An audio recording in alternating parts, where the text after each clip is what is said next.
vision that was planted in my brain still remains within the sounds of silence. A very, very good morning to everyone. Beautiful day, isn't it? Beautiful spring day. My name's Ed Nichols, and I've been bringing to you a series from the Dunstan Activity Centre Hub called Here and Now. And this is a listening service, a service that invites you, if you need to talk, to contact us so that we can listen to you compassionately, so that we can let you talk yourself out if you really need to talk yourself out, if you've been waiting to talk yourself out for weeks, months, years perhaps, and you cannot find an opportunity, then we're here to help. And so if you need to talk, we can arrange to talk to you immediately. If you contact us on initially ed.nichols@live.com. So if you want to email me, we can contact and we can arrange how best to meet together, and for me and others to listen to you. Or you can telephone me on 0191 460 4567, and we can perhaps have a telephone chat if you prefer that. Or we can fix up a Zoom time, face-to-face on Zoom. Or, you know, we're heading out of lockdown, we can arrange a face-to-face meeting, probably wearing masks, socially distanced and all of that, but we can have a face-to-face. If you're female, then obviously you will need a female to be present. If you're a male, you'll want a man to be present as well. So we'll fix it up in a very secure way, in a way that makes you feel safe and fully assured. But if you need to talk, you know, only you will know, then you need to get that out of your system, particularly if you're coming into a low mood with it and feeling life, what's this life about, and it's not really worth living. If you feel any of those kind of feelings, you need to talk. I think with sadness we can all say, you know, that even though we've got families or friends or workmates or whatever, sometimes it just seems there's nobody who can actually listen to us with an understanding, with a compassion. And therefore services like this are being set up in our local communities to help. Now, I want to say to you that, you know, we have medical centres who provide listening therapies and speaking therapies. So, you know, I'm not saying don't take advantage of them. You should take advantage of them, and you should keep your medical centre, you know, informed of if you're in low moods or anything like that. But sometimes they can help you, but they can't help you immediately. The service we provide is that someone can listen to you immediately, particularly if you're feeling very low. I want to encourage you also that there's this wonderful Samaritans helpline, which you can telephone 24/7. So if you need to talk, pick the phone up and talk to them. There are very good listeners there. It's important that if you've got these things in your heart that you need to get out, that you get them out. But you know what I've been thinking of recently, I want to share with you. I believe that who will become the best listeners? I think probably those who know the experience of not being listened to. Who will be the most compassionate listeners? I think that many of them will be those who have not been listened to compassionately.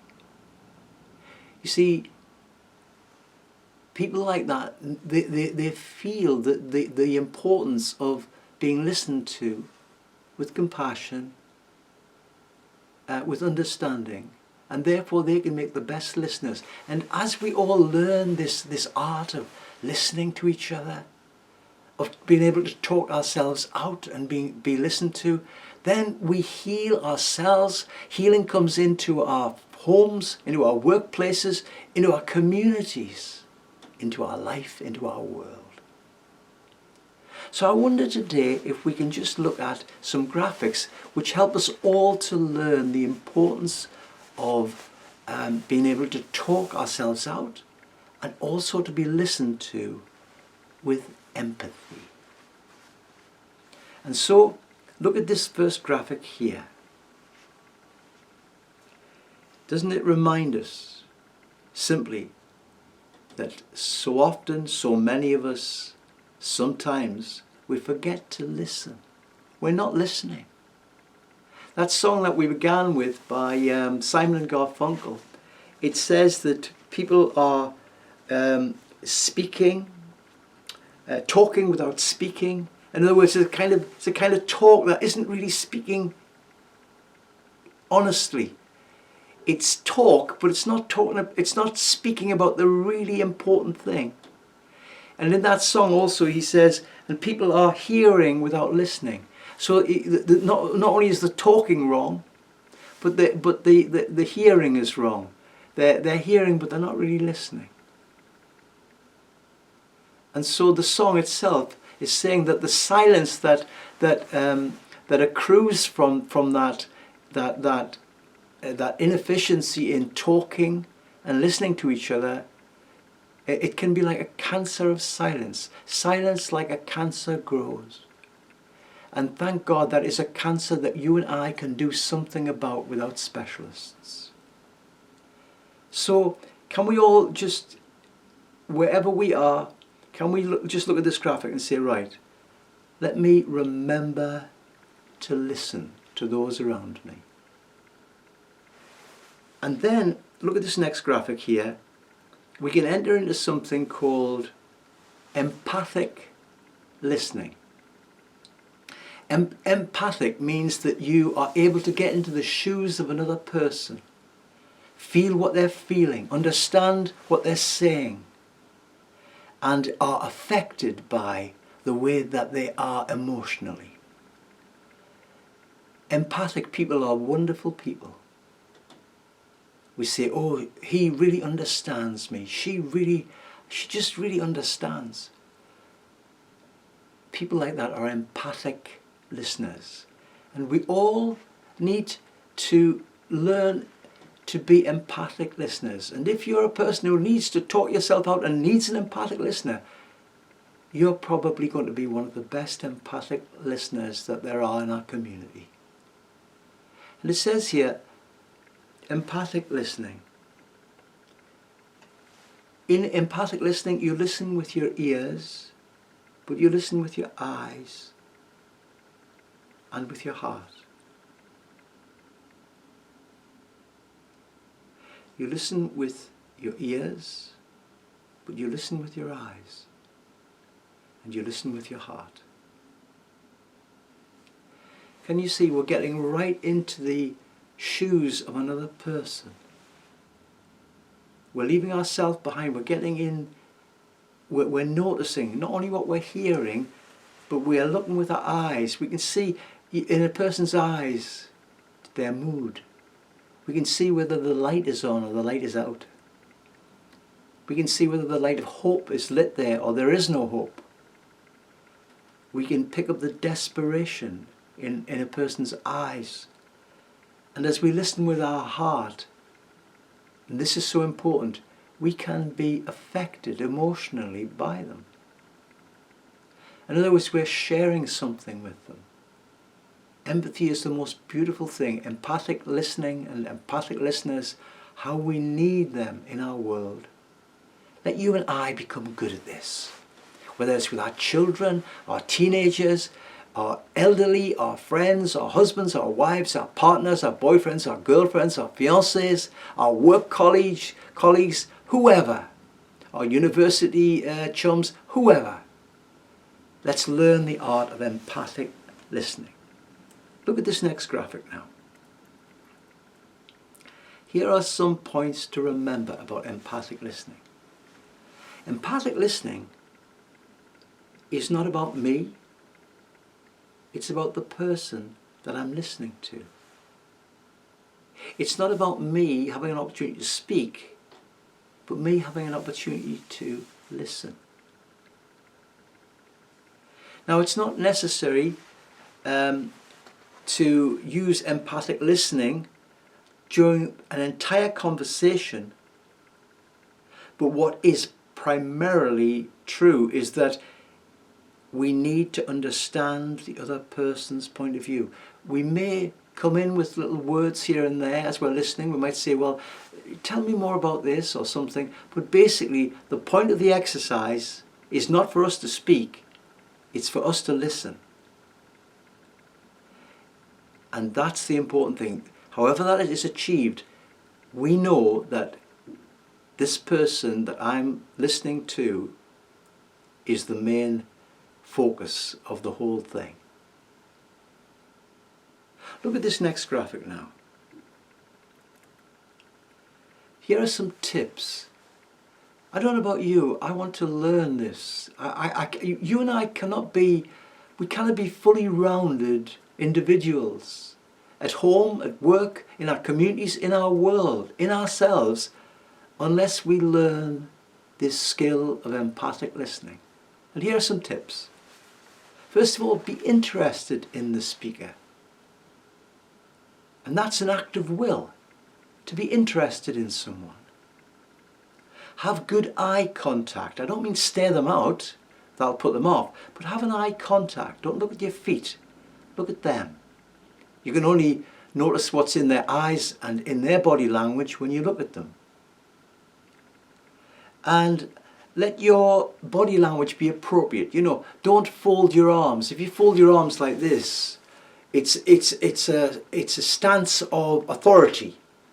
And for some people that will unnerve them. It looks like you're in a position of authority. So body language that helps them to talk.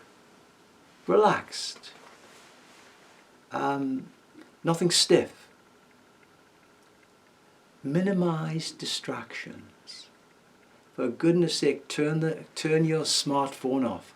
How often you're in the middle of something very special in your life, isn't it true? For us all. And the blinking phone rings and it just destroys the moment, whatever's happening.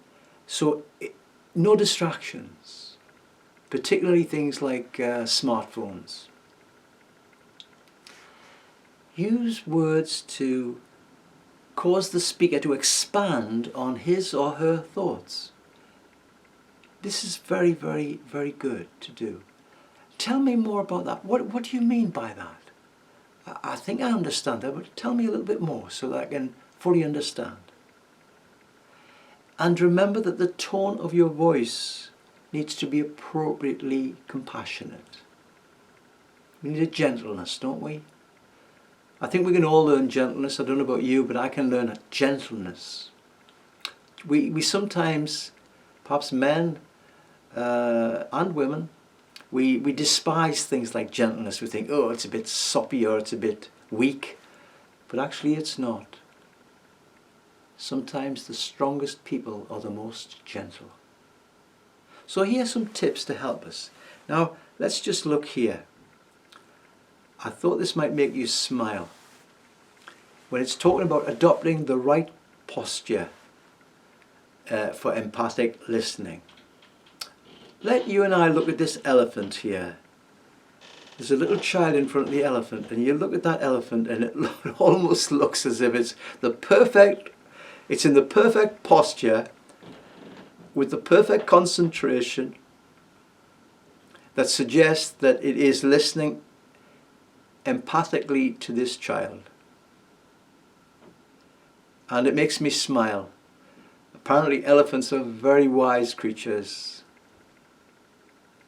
And it just look at that elephant's eyes, look at the posture, and it suggests, doesn't it, about these steps that are on the graphic, that the elephant is listening carefully to the speaker's messages, both verbal, what is actually said, and non-verbal, what the body language is saying. The elephant is a huge creature. It's got as low as it can get. It's in a humble position. It's a non-threatening position. It's displaying an open and caring posture. These little things matter. It looks by the concentration on the child and the listening to the child that the elephant is considering the emotional state of this child. Apparently elephants are very, very emotionally sensitive. We human beings think, you know, we've got it all and we know everything. Sometimes we can learn. We can learn from the elephant. And what I love about the elephant too is, look at the size of those ears.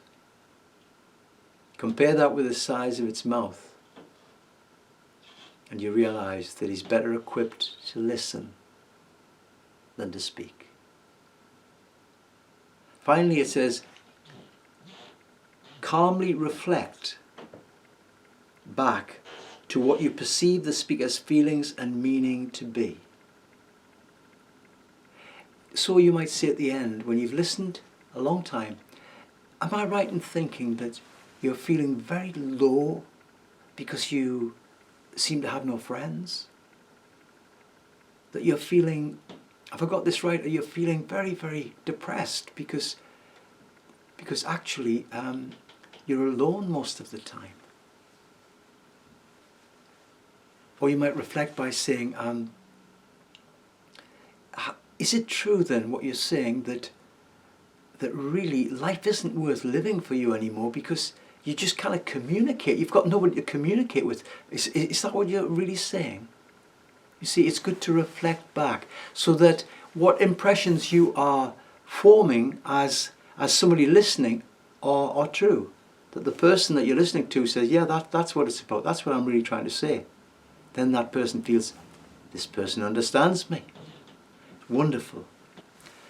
We're going to listen just again to that song, sung by a child, called The Sound of Silence. And I pray that we may not be a community that has silence growing like a cancer. A silence in which people talk without really speaking, in which people hear without really listening, but that we get better and better at building each other up in empathic listening, so that there is no one around us who cannot speak out their hearts, cannot share what they need to share. As you listen to this little song here, may it encourage us all to be those who are good at listening and also providing opportunities for many people to speak. Thank you for your time. A very good day.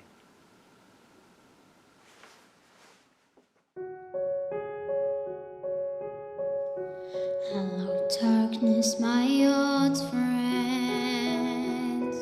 I've come to talk with you again,